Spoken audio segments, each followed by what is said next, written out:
Angkatan bersenjata Rusia baru-baru ini menerobos masuk ke titik pertahanan Ukraina di Novoalexeyevka ke arah Pokrovsky.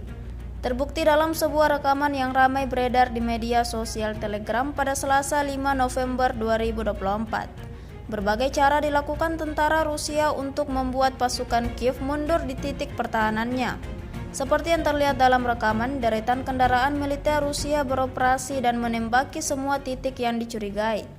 Akibatnya militer Ukraina alami kerugian total. Hingga video ini beredar, beragam respon diberikan warganet.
Download Tribun X sekarang, menghadirkan lokal menjadi Indonesia.